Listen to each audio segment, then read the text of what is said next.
Welcome to Scary Time by Indie Drop-In Network. Each week we feature an episode from the best independent creators. Subscribe for great scary content. If you would like to help support indie creators, check out our Patreon at the bottom of the show notes. Today's episode is from NightMerica. Don't forget to check out the show notes for links to subscribe and follow on social media. Enjoy the show. Begin. NightMerica is an independently produced podcast. If you like what we're doing, please consider supporting us at patreon.com/NightMerica. And please tell your friends about us.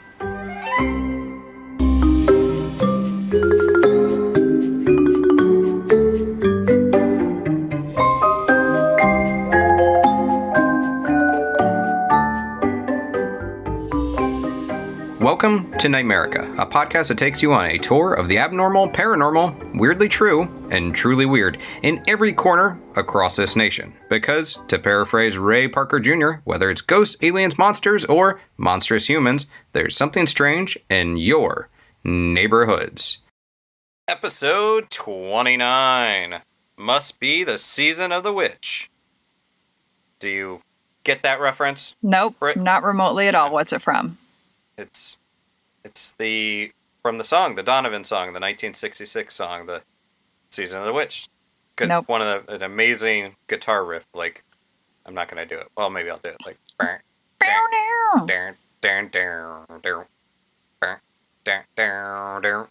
Nope. It's literally what I was listening to the whole time I was researching this episode, because it is a great song. It's a great Halloween song. It's also one of the first psychedelic songs, technically. And yeah. So, yeah. I guess we should probably introduce ourselves, because I'm Aaron Sagers from Paranormal Caught on Camera and ParanormalPopCulture.com. And as always, joined by my excellent co-host, who's going to say her name. You did that on purpose. 29 episodes in. Is this 29 or is this 30?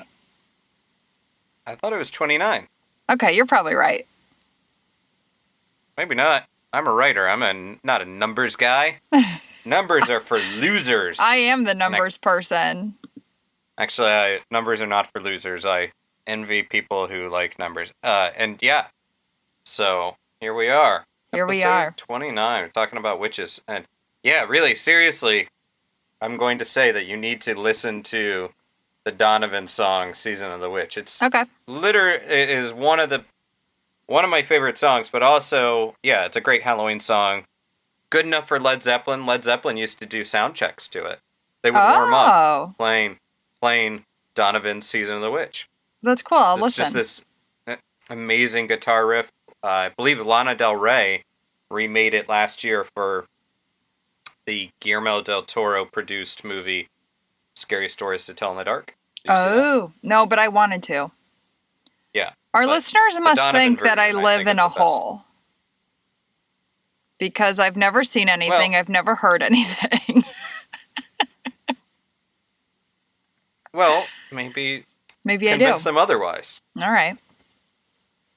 Or, you can quiz me on things, and I can be woefully ignorant of some of the things that you'll bring Okay. to the table. But I do recommend the Donovan song. So, yeah, before we get into our topic, spoiler, it's about witches, but let's get some... This is our second kind of Halloween-y episode Mm-hmm. of Halloween season. Of course, I guess when you're a paranormal and It's True always crime spooky podcast. season. But before we get to that, let's get to some news. News of the weird and wild and whatever. What's your news item? So, my news this episode is like everything I love combined into one. So, the Netherlands had their first funeral with a living coffin. Bob Hendricks of Living Cocoon created a coffin out of mycelium, which is the fibers that form underneath the mushrooms, like the underground spot of the mushrooms. The article that I read in The Guardian calls it nature's recycler because the material constantly looks for waste products like oil and plastic and turns them into like earth-friendly nutrients. And so everything, including like the coffin, which is made of natural materials, will decompose within 2 to 3 years. Whereas regular coffins with the metal and varnish and like our synthetic fiber clothing can take a bare minimum of 10 years to even start to disintegrate. So this is like so cool. A living coffin. Would you be buried in it? No, because I don't want to be buried. I want to be either cremated and just like dumped somewhere, or I want my mummified corpse propped up in a tiki bar somewhere. Ew. Holding a zombie glass. Like Elmer McCurdy. In an Aloha shirt. Yes, but in a tiki bar. Okay. And then maybe put a tip jar next to me. And people could put little money or whatever in their offerings, whatever. All right. So, but now with this living grave, one of the reasons why I don't want to be buried is that it's just taking up space. Total take up of space. And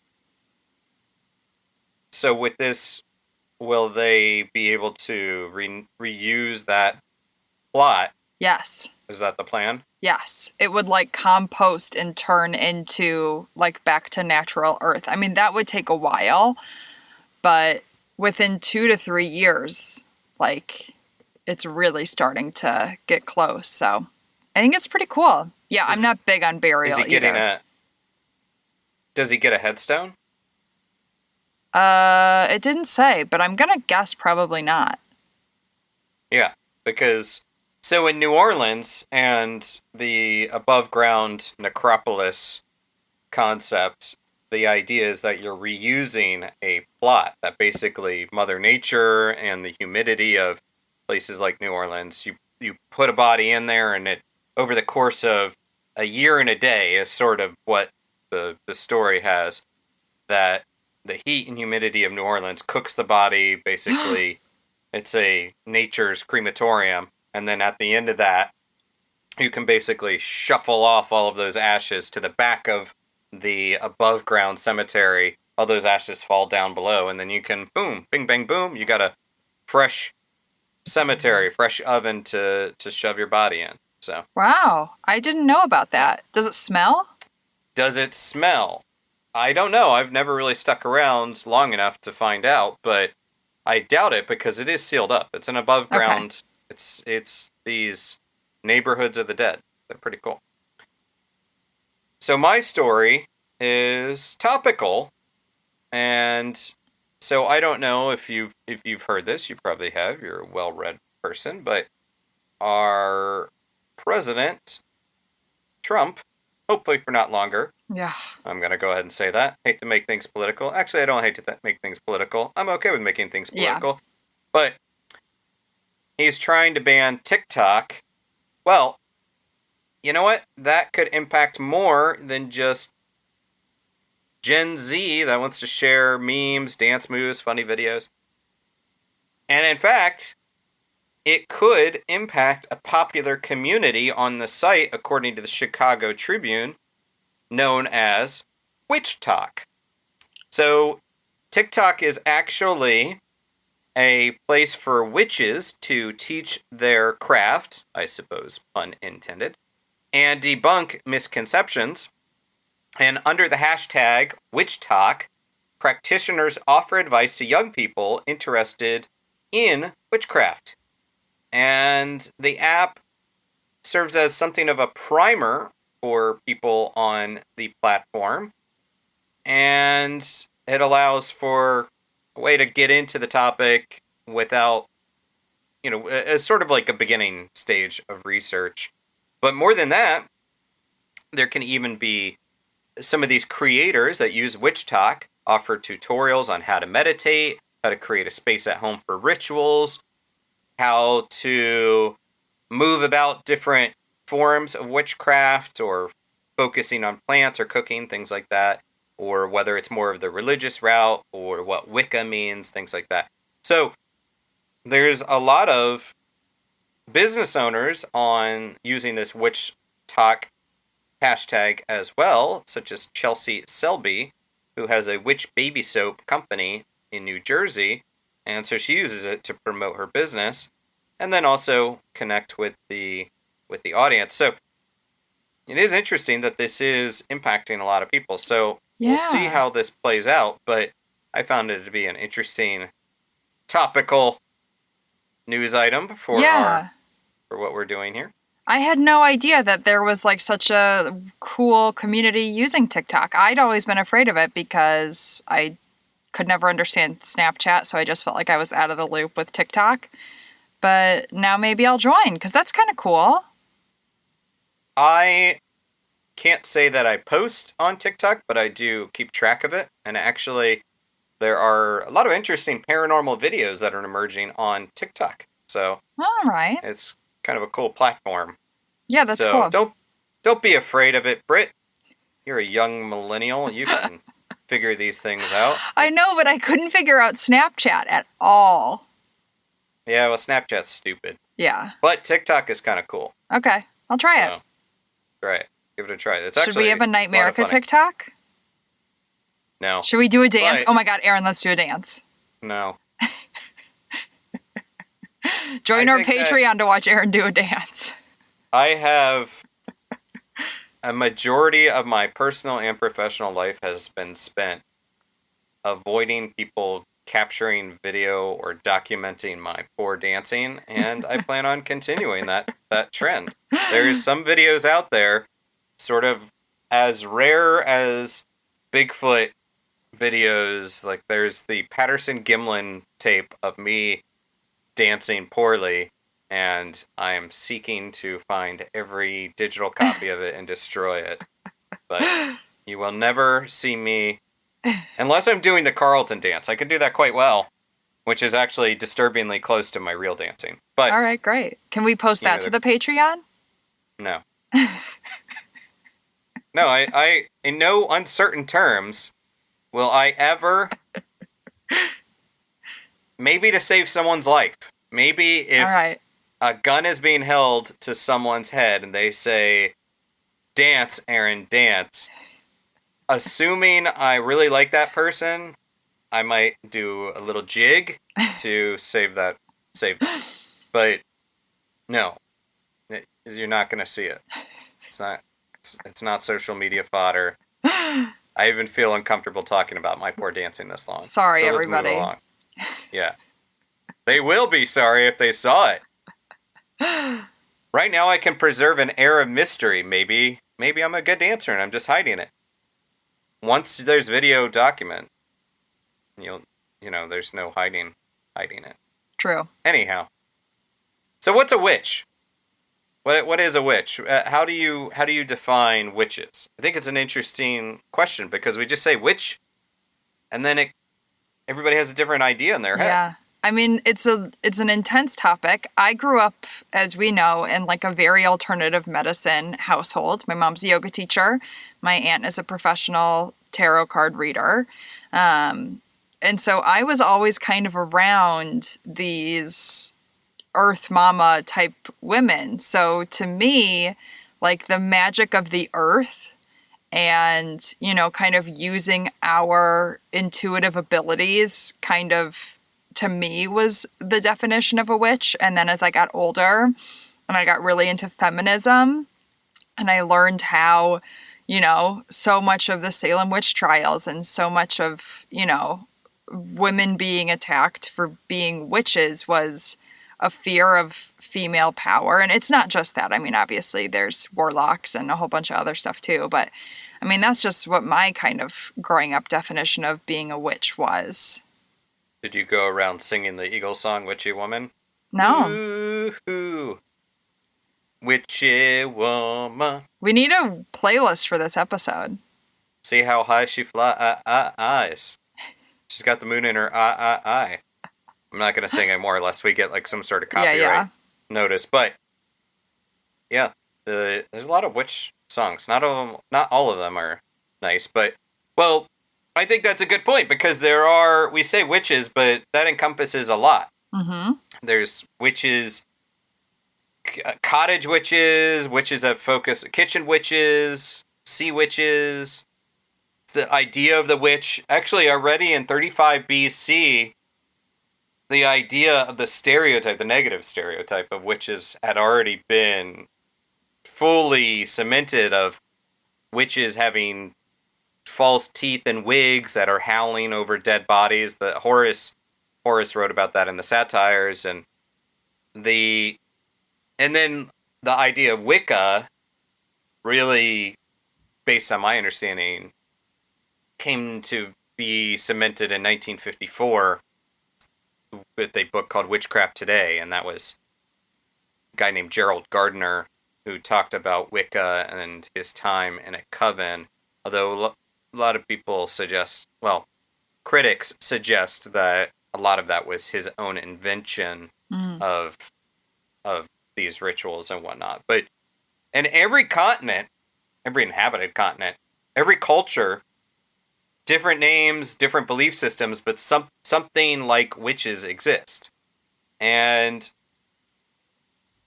to your point, I think it's noteworthy that the practice of witchcraft ebbs and flows, but it seems to rise in tandem with feminist movements, the rise of feminism, and also the declining trust in sort of our establishment. Mm-hmm. So witchcraft welcomes all genders, welcomes the disenfranchised. Mm-hmm. And I know we're going to get into some of these stories, but there's persecution against witches to this day, whether they're self-identifying witches or accused to be witches. Happens to this day. Oh, for sure. Even in the UK. Yeah. Even here, but I've read a lot of stories about children that have been abused because they were believed to be witches or have some sort of spirit in them. There was I think in 2000, there was a child that was tortured to death because they believed... Oh my God. Yeah, and that's not an isolated case. It's terrible. Yeah, when I was researching the story, there was a lot in Ghana as well. It's just, it's terrible because so often the people in this like witchcraft community are just trying to do good. You know, they're very focused on nature and healing. It's just upsetting. Well, to, I guess, quote Dorothy, are you a good witch or are you a bad witch? There are good witches, there are bad witches, like everything. Mm-hmm. But saying you're a witch does not automatically mean that you're evil or anything. It's part of a belief system. And so there were these times. Now, some people just some people identify as witches, and this is kind of a more modern thing, identify as witches in sort of the pop culture sense and use a lot of goth imagery and things like that, which is fine too. But that's sort of separate from the belief systems. Mm-hmm. But not something you would want to do in the burning times, which you probably read about during your research for your story, the burning times between 16th and 18th century. Yep. Guess how many witches were killed during this time? Think of Crusades, Spanish Inquisition, people, and these people that were killed because they were either accused or actually were operating outside of this new Christian norm. How many people do you think? It's got to be killed? Thousands. Seems like the low number is 40,000. Wow. High number gets up to 100,000. Yeah. Some historians claim up to 9 million. Oh my God. But even if it is between 40 and 60 and 100,000, we're still talking about genocide. We're still talking about an attempt to squash, which was largely a female autonomous movement And also these poor people, remain nameless because just kill a witch. Yeah. But also, hate to spin on this, but there's also been some comedy that's been associated with it, like in Monty Python's The Search for the Holy Grail. Where have you seen that one? I think I have. She's a witch, burn her. Yeah. And they were like, how do you know she's a witch? Well, she turned me into a newt. But I got better. Does that ring a bell? No. It's a great movie. Okay. But, I also could have seen it and just don't remember it. I have the memory of Swiss cheese. Yeah. Swiss cheese memory. That's Scott Bakula and Quantum Leap had that. Oh. Which is a odd tangent to bring up, but it is something that I remember. When he I would think always of say like that. I thought that's where the Swiss cheese memory expression came from. Oh, I don't know. I just think of it because it's got holes, and my memory has holes. But when I hear Swiss cheese, I think of the Swiss cheese pervert. Oh yeah. Forgot about that guy. Very impractical. Waste of dairy product. Total waste of dairy product. Swiss cheese is delish. Yes. It's good on a sandwich. It's not good on your junk. Ew. Or if it is, do it consensually. But so the Atlantic had a piece on the rising trend of witchcraft, and that came out just March this year, and it kind of didn't get as much attention as it should have because then we had the whole pandemic thing. Mm-hmm. But as a segue into your story, though, I kind of want to. What do you think classifies a witch hunt? Because in politics these days, or even just in pop culture, people throw around the term witch hunt. Oh, it's a witch hunt. I'm being persecuted. I think, at least for what like I've read through of Salem, is people pick a solution that fits them and then finds there's a special word for it, but it's like you have that tunnel vision where any answer has to do with what you want the answer to be. Oh my God, I'm explaining this so horribly. Well, I think you're on the right track because so the Salem Witch Museum, I've been to Salem multiple times. It's a really interesting place because have you been there yet? No, and I want to go so bad. This is the time to go. I know. I'm off for this. Halloween. I should go up. Yeah, well, get your reservations now because it's quite the popular place. True that. But the Salem Witch Museum has an exhibit about sort of witch hunts throughout history, and they describe their formula for a witch hunt is fear plus a trigger equals a scapegoat. Ah, yes, that's perfect. So, if you are being investigated for perhaps, I don't know, if you're being investigated or accused of collusion with a foreign government and you're being investigated for that, that's not a witch hunt. However, if perhaps people are saying they're afraid of a changing world or a changing economy and they start blaming, I don't know, immigrants or let's say Mexicans or Muslims or transgendered people or whatever for some sort of problem, then suddenly that becomes a witch hunt when you start going after those people. Yep. Scapegoat. Define a person who is they're the scapegoat. They're the person unfairly or irrationally accused of something. They're the object of blame. Yep. So, kids, let's not throw around witch hunt, considering between 40 and 100,000 people or more died during actual witch hunts during the burning times. And so, including in our country. So, why don't we get into your story? I know this was a long-winded way of backing into this topic and getting into your story, but I don't know. We have fun in pop culture with witches, but I want to make certain we also don't like that we're not also kind of contributing to the witch hunt. Totally. We want to be respectful. Right. So Yeah. Well, so what's your story? My story is on a specific couple who were victims of the witch hunt in Salem. I, like everyone else, I'm sure, is fascinated by the Salem witch trials. But even despite the fact that, like, I have always been interested, I didn't know that much about it. So digging into it for me, instead of hearing a lot of names and a lot of people, I wanted to kind of zone in on one particular person's journey to help me kind of wrap my head around what happened, because it's a lot. Is this the story of Giles Corey? Yes. Is that how you pronounce it, Giles? Yes. Okay. I was reading it as Gil. Nope. Okay. I mean, Giles. you can say it that way. I know, I'm probably going to say it wrong in the story, so just everyone bear with me. I don't want to speak for Giles, but on to the pressing topic. Let's get to the story.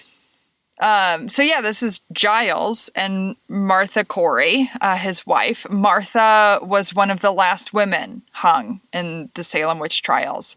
Her birth year is a little bit unsure, because records were hard to find during that time, but it's anywhere between 1611 and 1620, which most guesses being around like 1618. Prior to her marriage to Giles, Martha had 2 children, one out of wedlock that was mixed race. It's unclear if the father was Black or Native American. And the other was with her first husband. Giles was a wealthy farmer in Salem, and Martha and him married, and he allowed her to bring her previous children into his home. They established a life that included a really strong belief in God and regular church visits.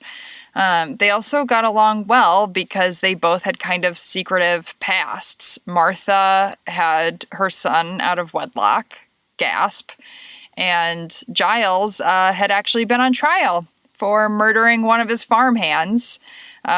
He was convicted, but due to his like kind of wealthy nature in the town, he got off with no jail time and just paid a fine.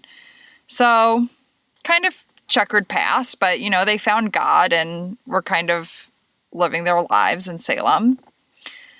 So the Salem witch trials started, and I didn't know this, I guess, but because teenage girls in town were experiencing seizures and vomiting and blamed it on locals, saying they had been cursed by witches.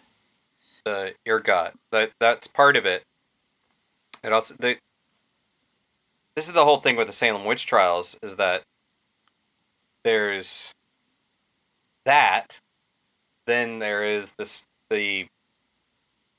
so no official court records exist to my understanding.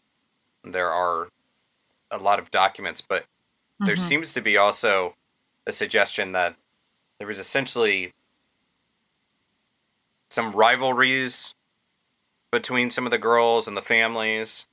And then there's the story of Tituba, who was much maligned, who was possibly a practitioner of certain belief systems from Barbados. But anyhow, sorry, go on. No, I appreciate you because I know you know a lot about this. But one thing I found really interesting in my research is that in recent years, scientists discovered that there is a certain type of fungus in rye and wheat that can cause seizures and vomiting. And they think that's like highly likely what caused these girls to have this reaction. But they didn't know that back then. So instead it was like the devil's fault. Yeah, the ergotism, I believe it's, and so that certainly is part of it. Yeah, it's the grain of the rye that was infected with this fungus, but so definitely part of it. Yeah, because it can mimic LSD essentially, even hallucinations. It's crazy. Lay the Giles story. Continue. Sorry. No, you're fine. In March 1962, he said he wanted to go to the witch trials going on in town, but Martha kind of questioned him on it, went around saying she didn't believe in witches, she didn't believe that the girls were actually like being afflicted, that it was all fake. And in fact, the story says that she hid Giles' saddle because she didn't want him bothering with a trial at all and like didn't want him writing down there. Of course, the girls and their parents didn't like hearing that, so they claimed that Martha, this outsider who had married into the town, and her husband were practicing witchcraft. Ezekiel Cheever, a school teacher and appointed person in the Salem witch hunts, and Edward Putnam went to find out more about this and ran into Ann Putnam, one of the girls claiming to be Pursed, and yes, Edward's daughter. Feels a little bit like a conflict of interest to me. He asked her what Martha was wearing when Martha's specter visited Anne, and Anne said she was too blinded to see. Okay, well, Ezekiel went to Martha's house and allegedly she says, I know why you're here. You think I'm a witch, but I'm not. What did they claim to see me wear? Okay, again, I don't think I actually believe that's what she said, but that's what Ezekiel claims. And he said it was supernatural, that like she knew that he was coming for it, and she knew that they had talked to Anne about the specter and what she'd been wearing. I think he just chose to believe that. Martha never doubted her innocence and said this was all just the hysterics of young girls. The town was actually shocked that Martha was being accused in the first place. She was a church-going woman, and while she was new to the area, she was revered as being really pious and not the type of woman that was being accused in most of these things. Martha's arrested a few days later on March 19th and was brought in for her trial. The girls who accused her were sitting in the front row, and they're screaming and they're crying, claiming that Martha's attacking them with magic. At one point, one of the girls yells out and claims that someone just whispered in her ear. The judge asks if it was Satan, and she says yes. Okay, I feel like that's him putting his own bias in this case, but whatever. Others claim to see a yellow bird sitting on Martha's hand or flying around her head. They accuse Martha on the stand for praying to the devil outside of the Putnam family home, and with that, she's sent to Salem jail. Days later, a woman named Abigail Hobbs is put on trial. She confesses to being a witch and drags Martha and her husband Giles, saying they're also witches. Giles was arrested a month after Martha, and when questioned, he stays mute and refuses to speak. And back then, if you refused to talk, you would be punished by suffocation. So he went to Salem jail and was told to wait until he could experience his punishment. When they were sent to jail, they also were both excommunicated from the church, which, if you're a religious woman like Martha, that has to be really crushing. I don't know much about religion, but, like, that seems like it would prevent you from getting into heaven, I think. Well, I mean, the Puritan... Yeah, it's not a good situation. Especially during the Puritan era. Yeah. But I do appreciate your use of the word crushing, considering. Oh my God, I didn't even think about that. Whoops. Well, speaking of crushing, Monday, September 19th, Giles is laid down with a board over his chest. And on top of that was put heavy stones and rocks, which began crushing him to death. He actually cried out to have more heavier rocks put on top so his death could come quicker. He was 80 years old. He died that day and was buried in an unmarked grave in Gallows Hill. 3 days later, September 22nd, the very day we are recording this episode, Martha was hung at the gallows along with 5 other women and 2 men. She was 72 at her death, and her name was actually cleared of the crime she was accused of in 1954. Her excommunication was also repealed. People were accused in Salem after the Corey's death, but the court no longer allowed spectral evidence in the court cases, so most accusations were founded on nothing, and prisoners were set free. Martha's sons were protected as innocent, and they went on to live and inherit their mother's home and belongings, which is good. If you've seen The Crucible, which, no shock, I have not, but Giles is actually a character in the play. Have you seen it? I've not only seen... Whoa. Oh my god, did you play him? I didn't play Giles, no, but I played Reverend Harris. I've been in The Crucible, and the version starring Daniel Day-Lewis is quite good, and there's also I believe another version of the Arthur Miller play, but just an incredible play, one of my favorites actually. But yes, I've been in it. Well, Giles is in it. Yeah. I need to watch it and learn how to say his name. Yeah, it's like I said, the Daniel Day-Lewis version of it is especially good. And I don't want to interrupt. I will add my Crucible thoughts. That's what this podcast is. It's interrupting? I mean, I'm pretty much done. What else do I have to say? The 7 years after Mary's hanging, the town had a ton of natural disasters or extreme weather conditions, and they started to feel really guilty for what they did. So January 15th, 1697, they had a day of prayer and fasting to honor the victims of the trial and please God. It's a little late, but, maybe they did learn something. Another little bit of local lore, which feels very fitting to the podcast, is that Giles has been seen stalking his gravesite right before there is like a natural disaster or like a fire in the city. So that's just like a fun little bit of ghosty trivia attached to my story. Yeah, so Salem is an interesting place, and I've been there multiple times, and there are a lot of supposed ghost stories there. It's also the home of the House of the Seven Gables, which is the house associated with the Nathaniel Hawthorne story. But the actual events of the Salem witch trials took place in Danvers, which is near Salem. Out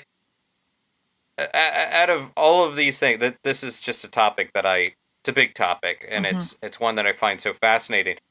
One of the things that's so interesting to me about the town of Salem in 2020 is that if you go there, first off, there's a statue dedicated to the honor of Samantha from the TV series Bewitched. Oh. Because they had an episode set there, and Love Samantha have a crush on Elizabeth Montgomery. She has since passed away, but I have a crush on Samantha from that show. But the town has, I believe, the official seal or the cop cars have an image of a witch on a broom, and it leans heavily into the witch history, and there's a lot of horror wax museums and obviously a lot of occult shops. And it's an intriguing scenario because on one hand, they are playing up the town's connection to this horrible persecution and death, and it is part of their tourism industry. However, if they were not to do that, then the story could easily just fade away, and people could forget about it or know a lot less about it. And what's so screwed up is that we don't talk about Margaret Jones, who was the first woman executed for witchcraft. I don't know if it's in the country, but first person executed for witchcraft in the Massachusetts Bay Colony. That was in 1648 that she was executed. She was hanged. There was no burnings in America, to my knowledge. So no witch burnings, no burning at the stake. But what's messed up, well, out of a lot of things that are messed up, is Reverend Hale, John Hale, who was one of the main characters in the trials, the Salem witch trials, actually, as a child, witnessed the execution of Margaret Jones in 1648, and then ended up still, he saw him as a 12-year-old, saw Margaret Jones executed, and then still went on to take part in the Salem witch trials as one of the people involved. He later he didn't recant. He later changed his position on some of the executions after people were already murdered. Yeah, people are already dead. Fuck you. He blamed it on demons after the fact, but so eye roll. Yeah, but well, it is a bit of a fix to absolve yourself, to change the history, absolve yourself without actually taking any kind of responsibility for the part you played in these murders. But yeah, Crucible, great play. Not just because I was in it, but great movie as well. Yeah, and I want to see it. Was really a commentary on McCarthyism in America. Mm-hmm. So, but that's the. Yeah, it's certainly a messed up story. It is. If anyone wants to read more, most of my sources I'll post. It's historyofmassachusetts.com, history.com, and History of American Women. And then a little plug for Travel Channel. They have a very good show called The Witches of Salem that covers this too. Yeah. And even though it's a very different thing, it's kind of weird. Again, a pop culture show, Salem. It was a good show, and it leaned more into sort of the horror and supernatural elements of the Salem witch trials, really divorced from reality.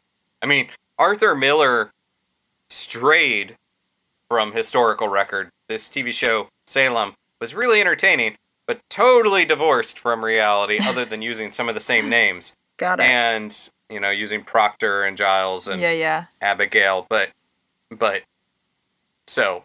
It's kind of like if you were, I don't know, it's kind of weird doing a fictionalized version of that story when people were actually killed, persecuted, murdered. Anyhow, well, yeah, Giles Corey's story is a good one, and it's also kind of funny, like you mentioned that he had a checkered past. It's fascinating because the guy lived till he was 80, which was impressive for back then. Totally. But it still doesn't excuse the fact that he was killed for being accused of being a witch. Like his history, whatever criminal element he had in his history, served his time, didn't serve his time, whatever, it was done. Still, I can't help but think of modern day examples of this, where when someone dies horribly or is murdered, that one of the things that sometimes happens is people bring up their past, and that does not excuse, not that I'm saying you are saying this. No, I agree with what you're saying. Yeah. Does not excuse their murder in this way by the authorities. George Floyd was murdered, people were like, well, he had COVID, and it was, what does that have to do with anything? Like, yeah, exactly. That's precisely what I was thinking, is that still does not warrant the death, does not warrant the murder. So, getting a little heated. Understandably so. I'm okay with this. I'm okay with getting heated. It's National Register to Vote Day, guys, so register to vote. Anyhow, let's take a trip on down to Adams, Tennessee. Actually, it was known as Red River at the time. But in 1804, John Bell and his family settled on 300 acres of land. It's a lot of land. Down there in Red River / Adams, Tennessee. Now, beginning in 1817, strange happenings started to occur. Lasted for 4 years. Now, John Bell reportedly saw one night a strange animal. A black dog with the head of a rabbit. Don't quite understand those proportions. Yeah, I don't know if the rabbit head was the size of the dog body, or if it was a rabbit-sized dog with the rabbit. I don't know. Well, that's the thing. If it was a Chihuahua and had a rabbit head, that's not that weird. Still odd, but less intimidating, perhaps. Than Anyhow, like a German Shepherd with like a rabbit head. Yeah. I encourage any artistically inclined listeners out there, give us your interpretation of a black dog with the head of a rabbit. Yep. So anyhow, John Bell shot at this thing several times, because that's what you do when you see something strange. You try to kill it. And the animal vanished. Maybe that was the beginning of all this. Maybe if he had just tried to be nice, none of the following would have occurred. But John Bell thought nothing more about this incident until that night when the Bell family started hearing beating sounds on the outside walls of their log house. Now, and I'm going to be leaning from a couple different sources. In 1894, so this is in 1817, but in 1894, Martin Ingram wrote about the authentic history of the Bell Witch, what would come to be known as the Bell Witch. And in 1894, Ingram said that John's son, Drew Bell, when he was outside, so they heard beating sounds on their log cabin, Drew Bell saw an unknown bird perched on a fence, I think of a large size, and that flew off. Yes, extraordinary size is the exact word. And the daughter, Betsy, this is kind of creepy, observed a girl in a green dress swinging from the limb of an oak tree. Meanwhile, Dean, who was an enslaved person on the Bell family, was claimed to have been followed by a large black dog. Now, the Bell boys occasionally would see this animal again and try to shoot at it, and to no avail. So over time, activity started happening in the Bell house. John Bell and then his daughter Betsy were the main targets for all of these antics, we'll say. Betsy would experience sensations that felt like pins being stuck in her. She would be slapped by an unknown force. Witnesses would say they would hear the smacking sound and then see a red mark develop on the side of her face. The Bell children, overall, blankets were pulled from beds. Family members were scratched and kicked and had their hair pulled. There was also sounds of gnawing like rats on bedposts. Ew. Now, initially, the family kept it to themselves at first. Maybe it was fear of persecution. Remember, this is 1817. Wasn't, even though it was a couple hundred years, or less than a couple hundred years, you know, that thought of Salem, of the events in Salem, probably still rang true, especially in an area like Red River, Tennessee, very religious area. Maybe they were afraid of persecution coming home to them. However, James Johnston, who was a family friend, they did finally reach out to him. John Bell reached out to him. Johnston stayed over at the house. He himself experienced activity. And after that, not saying James Johnston is to blame, but who knows? Soon after that, news of this activity started to spread, and we came to know of this as the Bell Witch. People came from all around. Some say as far away as New York came to check out the Bell house. Well, as people came, as more attention was given to this thing, this entity began beating the children more severely, tripping adults. Intensity increased.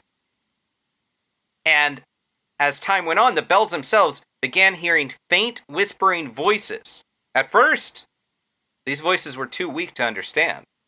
Sounded maybe like a old woman singing songs, singing church hymns even. But the voice became even more clear. And then at times it sounded almost low and melodic, and at other times it would be a shrill shriek. Even once, one of the reports said that this entity quoted word for word 2 separate sermons that were being preached at the same time on the same day, 13 miles apart. Oh my God. Now this Bell Witch was also a bit of a busybody because it also shared gossip about activities in other households. Okay, now this I can get into. Right. Your own Spill personal... the tea, girlfriend. Yeah. Your own personal, I don't know, is Perez Hilton still a thing? Your own personal Perez. And even at times, it would seem, so this is, it was known as possessing by location, which means that it could exist in two different spots at the same time, and could even supposedly leave the house for brief moments to visit other homes. Sort of like, hey, what's going on at Britt's house? Boom, Bell Witch pops over and finds out. Great. Now, this is from the Democrat Union in 1978. They relay the story of Andrew Jackson, and this is a big part of the Bell Witch history. So, John Bell Sr. and some of the sons, and I believe Bell's brothers, served with Andrew Jackson in the Battle of New Orleans before Andrew Jackson became president, and also, of course, is to blame for the pretty much genocide of a lot of indigenous Americans, Trail of Tears. Andrew Jackson was not a great guy, even though he's on the $20 bill. So, General Andrew Jackson traveled from Nashville to Adams, Tennessee to investigate. And according to the story, as reported by the Democrat Union and as part of the lore of the Bell Witch, he was nearing the Bell farm when the wheels of his wagon became locked. No amount of effort from his men who were with him would budge the vehicle from resting on flat, dry land. Soon, a sharp metallic voice was heard from the direction of some nearby bushes. This voice said, "All right, General, let the wagon move on. I will see you again tonight." Ugh. And the Bell Witch kept her word. She was out in full force that night, pinching and slapping Betsy Bell, pulling covers off of Jackson's men. And they wouldn't stay in the house, so they were out in the tents. But even those tents outside were being torn down. Now, one of the men claimed to be a witch tamer. After several uneventful hours, he pulled out a shiny pistol and said that with the silver bullet, he could kill any evil spirit it came in contact with. Let's also acknowledge that if you shoot a bullet at a insubstantial entity, it's just going to hit whatever's behind it. Yeah. So watch out for anyone that's trying to shoot things with a silver bullet or other bullets. Anyhow, so this witch tamer went on to say that the reason he could not kill this entity was because whoever had been disturbing the bells was scared of his silver bullet, which is a likely story. Anyhow, the man started to scream and jerking his body, complaining that he was being stuck with pins and beaten severely. And I like this. It was said that, and this is from another document, of another book associated with the story, but he received a strong, swift kick to his posterior from an invisible foot, which sent him right out the front door. Okay, I love the Bell Witch. So after his visit, Jackson returned to Nashville, I believe, and said, "By the Eternal, I saw nothing, but I heard enough to convince me that I'd rather fight the British than to deal with this torment they call the Bell Witch." This visit is questioned, but it seemed to be the coining of the title Bell Witch. That seems to be where that comes from. So time goes on, and the Bell Witch, this entity, then announces its next intention: to kill John Bell. It was even said that the Bell Witch was heard saying, "Mr. Bell is a bad man." Was he? Well, there's some court documents and parish documents, I guess. Parish meaning the town, not just the church. That he was involved in some stuff, but whether or not he was really a bad guy or not, I don't think we really have a clear sense of that. But according to the Bell Witch, Mr. Bell's a bad man. So in 1820, after 4 years of this, Mr. Bell, he's approaching his 70s, he was having trouble eating, struggling to eat, having a hard time swallowing. He was experiencing what we know are seizures in today's medicine. And while this is happening, the entity, who was already known for really just ugly talk and cursing at people and laughing at other people's misery. I'm sorry, the Bell Witch is totally my vibe. You're on the Bell Witch's I'm side. also not convinced that the Bell Witch isn't my 2-year-old niece. Like, that's totally how Sid lives her life. Does sound like a vindictive toddler. Yeah. Anyhow, the witch was laughing at John Bell's inability to swallow at his misfortune. And side note here, which maybe might just make you like the Bell Witch more. Lucy Bell, who was John Bell's wife, was one of maybe only 3 people that the witch seemed to actually like. Mm-hmm. And left her alone as being nice to her. Would do nice things for her. Mm-hmm. Anyhow, John Bell's having a hard time swallowing. The witch is laughing at his misfortune. In 1920, John Bell breathed his last breath. And it turns out that he was perhaps poisoned. And from the Bell Witch website, they even say that John Bell Jr. found a vial of poison next to John Bell. John Bell Jr., it's kind of a dickish move, gave some of this poison to the cat, which died instantly. Maybe you just wanted to see if it was actually poison. I don't know. It seemed like there's another way to do this. Or this kid's got the McDonald triad and is a sociopath. Could be. Well, John Bell Jr. gave some of it to the cat. Cat dies. And then the entity speaks up, exclaiming joyfully, "I gave old Jack a big dose of that last night, which fixed him." I don't know if that's how the Bell Witch sounded. No, I'm into it. Keep going. My dramatic interpretation. I don't think I can do a witchy voice. I can't. My voice doesn't go that high. Anyhow, John Bell Jr. then threw the vial into the fireplace, where it burst into a bright bluish flame and shot up the chimney. Again, this is somewhat questionable, but let's let it ride. So anyhow, and then because the Bell Witch is not to be silenced by the mere death of John Bell, family and friends go to the graveyard. They go to send off John Bell, and the entity can be heard laughing loudly and singing drinking songs about brandy. And the legend is that the singing did not stop until the very last person left the graveyard. Now, after this time, things started to quiet down a little bit for the Bell Witch. However, during all this, during the sickness of John Bell, during these 4 years, Betsy, who again was the other target of the Bell Witch, Betsy came to fall for a man by the name of Joshua Gardner. And the Bell Witch did not like this and repeatedly told Betsy not to marry Joshua Gardner.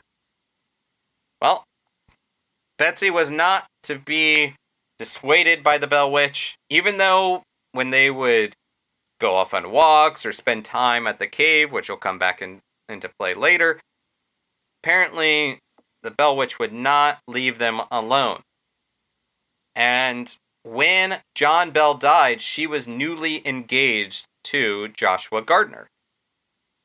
However, perhaps because of the death of her father, she was convinced to break off her engagement.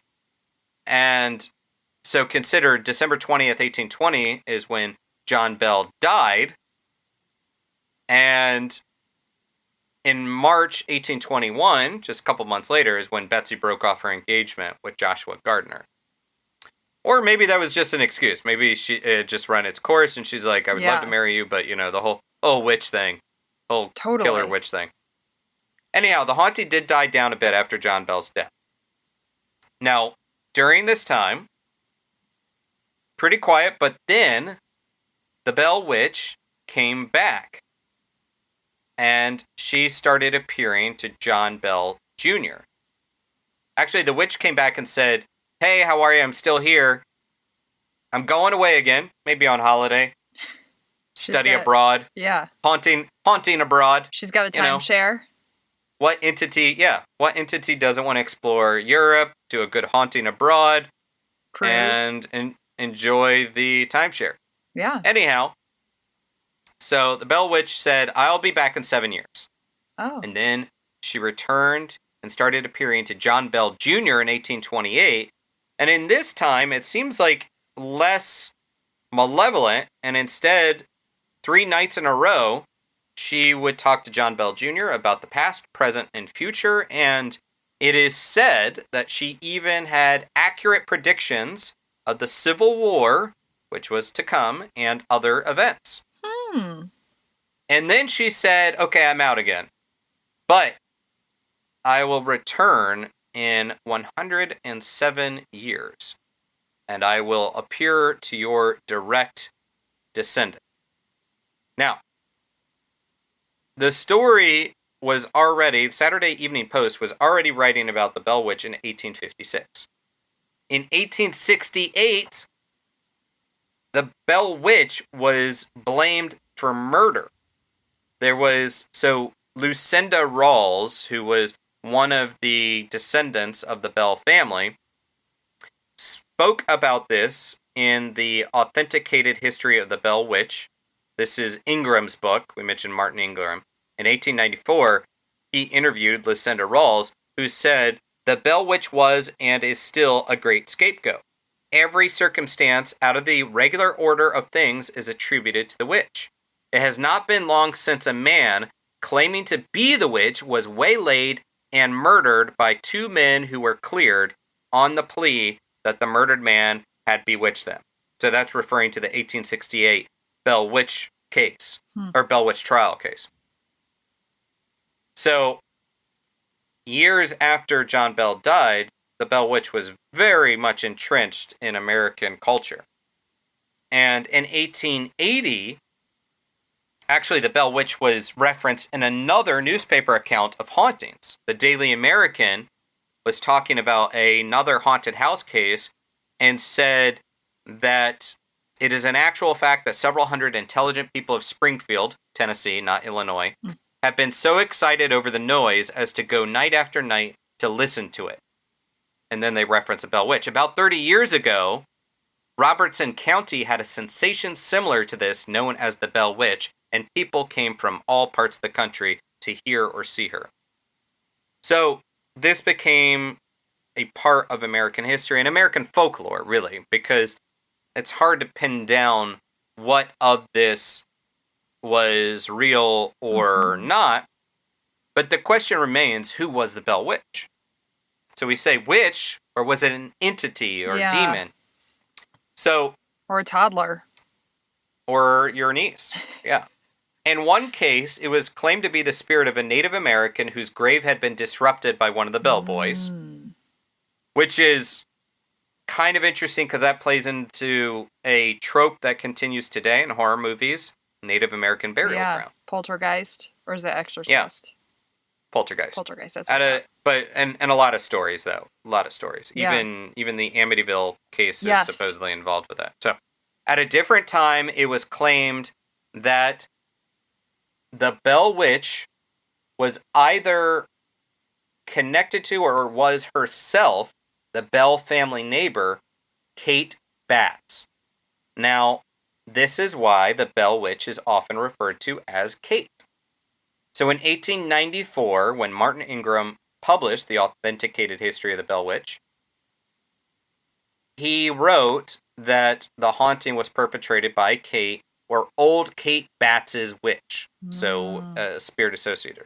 Kate Batts was said to be an outcast in the Red River community, said to have little money, maybe doing hard physical labor for her family's farm. Her husband was apparently paralyzed in an accident, so the upkeep of her farm was her responsibility. And she was said to have a habit of trying to impress people and was known for making a scene and trying to be the center of attention. This comes from Pat Fitzhugh, who is a modern-day folklorist and historian when it comes to the Bell Witch story, and that's where that Kate Bat anecdote comes from. But Kate herself strongly denied any connection to the haunting. However, she was still anchored to it. And so then we started to know the name Kate. There's also the Bell Witch Cave. So, which is a place that you can visit to this day. So, according to the Democrat Union, a newspaper, the cave was part of the original plot of land where the Bell Farm once stood. It's no longer there. There's a lot of paranormal activity that's been reported there. And one of the legends of the cave goes back to at least 1934 in a book by Charles Bailey Bell. Now, he is the grandson of John Bell Jr. And remember, we said the Bell Witch would come back to visit the relative. And now, again, it's a good way to sell a book, but this guy was a neurologist, Charles Bailey Bell. He didn't need to write this book, but who knows, maybe he wanted attention. Anyhow, Charles Bailey Bell added to this folklore the story that Betsy Bell and friends were in the cave playing around there when a boy got stuck. And then a voice cried out, "I'll get him out." Or maybe, to use my other voice, "I'll get him out." That kind of felt like one of the chimney cleaners in Mary Poppins. No, that would be, "I'll get him out." If I was going to do chimchemery, I'm definitely not going to sing a Disney tune. We're definitely making a playlist for this episode. Yeah. So, anyhow, the boy felt hands grasping his feet, according to Charles Bailey Bell. He said that that Betsy told him this story. Boy felt hands grasping his feet, and he was pulled out of the hole. And the Bell Witch, who was still invisible at this point, gave these young children, these explorers in the cave, a lecture on reckless cave exploring. There's also a story associated with the cave and the Bell Witch that there's a spring that runs through the cave and to the outside, some 15 feet, and there's a 20-foot drop into a pool. And so there's a waterfall, essentially. And that it was essentially like a showering place for local men. And one day, a man was down there washing away, got your weekly shower. Mm-hmm. He was also with his son, so let's not get creepy, Britt. The whole vibe of men showering in a waterfall felt like it's another tone to me. Yeah, well, you say that, but it's like, that's like eroticizing pirates. Sasquatch? Yeah, I was going to say pirates. Yeah, sure, it sounds sexy like these rogues on their boats and whatnot, until you consider probably the incredible lice and scurvy and body odor and all that, and suddenly it's not so sexy. Anyhow, a man is taking his weekly shower. We're also talking about a weekly shower, so there's a lot of funk to wash off. Anyhow, he had forgotten his soap, and he asked his son to run back to the house for soap.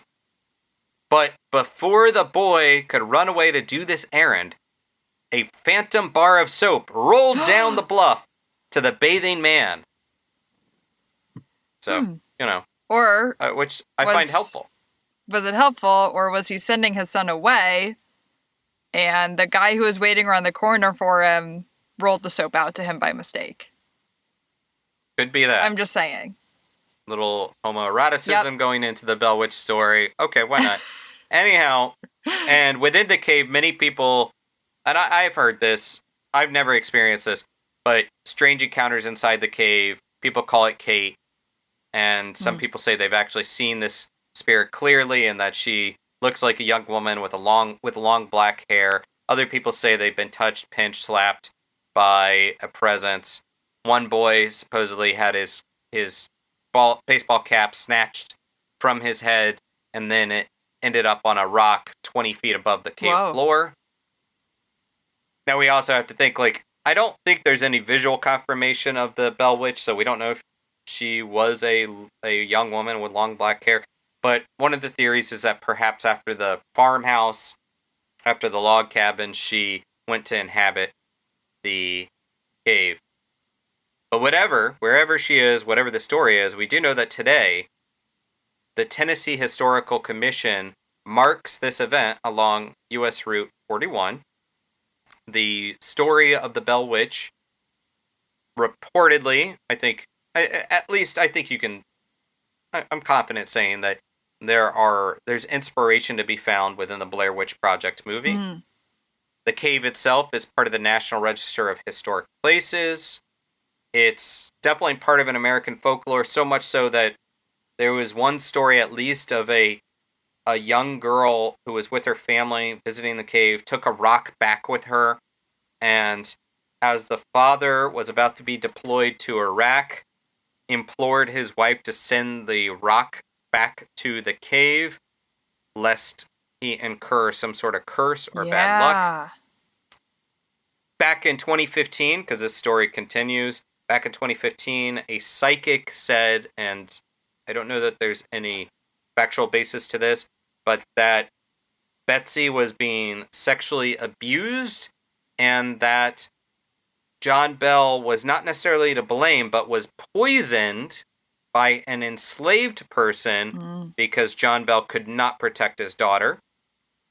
And to this day, some people claim they see phantom children playing in the area at night. They see candlelight moving throughout the dark fields. And there are still descendants of the Bell Witch family. Now, I mentioned Pat Fitzhugh. He's the author of The Bell Witch Haunting and The Bell Witch, the full account. And he is more or less the preeminent folklorist and historian on this. But he was interviewed by USA Today and was talking to Lucy Bell Butler, who is a direct descendant of John Bell Jr.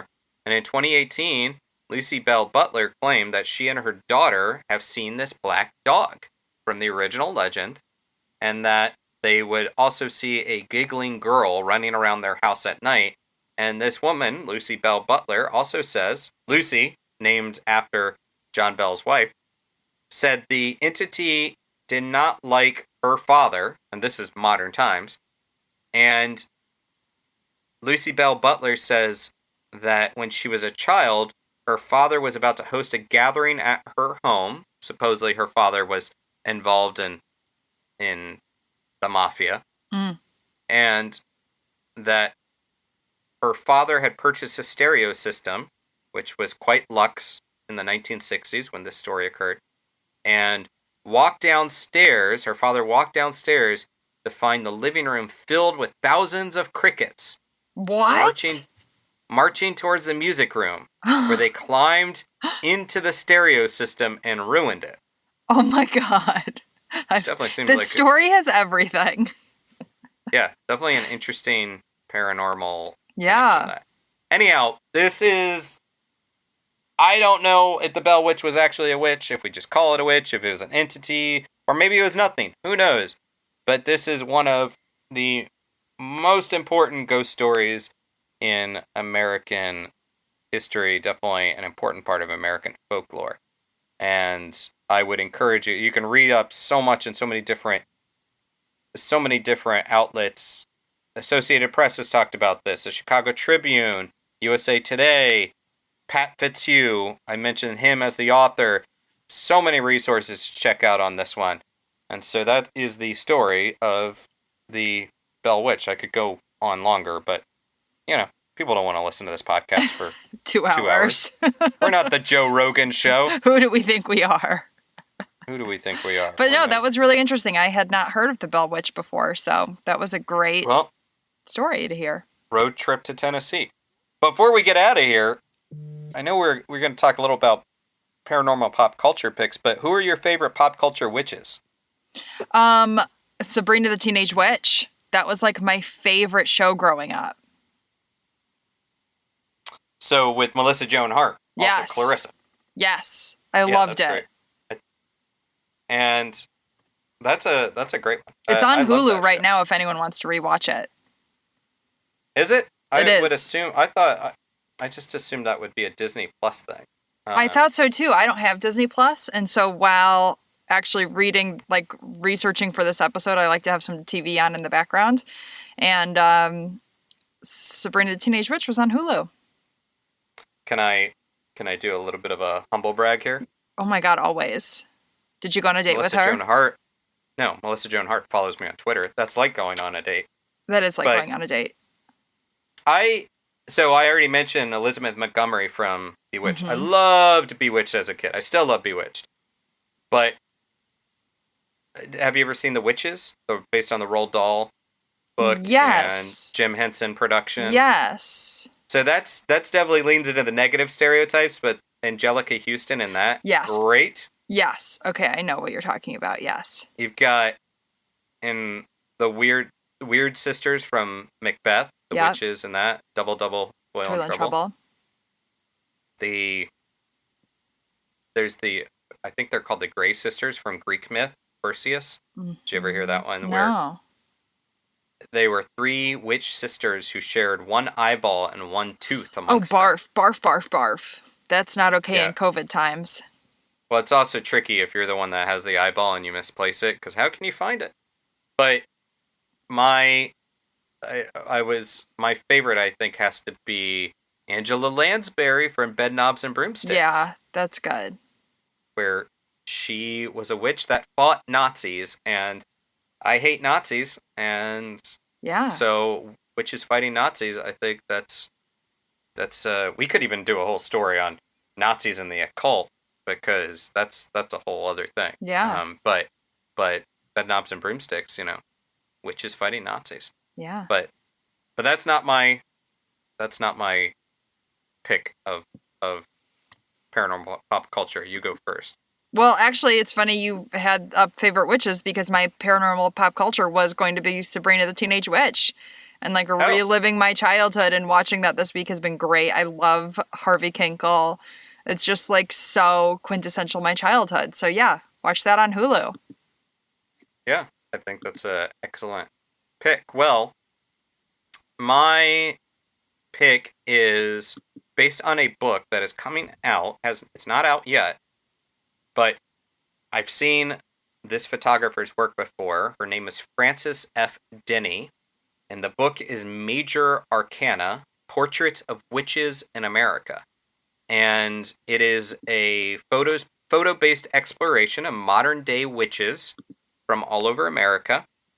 And it's really it's a collection of photographs about this very diverse group of people who identify as witches, and it also has essays by Pam Grossman, who the blurb quotes as the Terry Gross of witches, which is amazing. I love Terry Gross. What a compliment, yeah. But we're talking about neo-pagans, Wiccans, herbalists, cool, occultists, and this book is coming out. And I wanted to, if you will indulge me, I want to just read a quote from Frances F. Denny about witches, and we can leave on this on that note. Yes. So Frances F. Denny says, quote, "After spending 3 years thinking about witches and witchcraft, I've come to think of witch as an identity that belongs to such a diversity of people that there really can't be only one way to be one. Witch means something different to everyone I've photographed. But if I had to locate an underlying characteristic, I'd say that witchcraft is about conjuring an internal power source, whether that is used reflexively towards the self or projected outwards towards others. I see witchcraft as affecting internal and external change, and in my experience, the witch is a person who is self-possessed, who is maybe a little or a lot anti-authoritarian, and who is interested in embracing the murkier, less conventionally acceptable sides of ourselves." And think that is just a positive note to end. Yeah, I like that.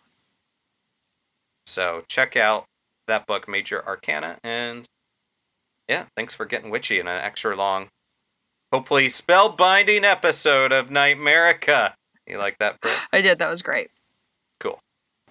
If you like NightMerica, please consider supporting us at patreon.com/NightMerica and consider leaving us a review on Apple Podcasts. Give us a follow on social media and share this with your friends. And if you'd like to share your paranormal stories or even seek paranormal advice, which is for entertainment purposes only, email nightmericashow@gmail.com. Thanks again for listening to Scary Time by Indie Drop-In Network. Check out all of Indie Drop-In shows at indiedropin.com. If you would like your show featured, reach out to us at Indie Drop-In on all social media or go to indiedropin.com.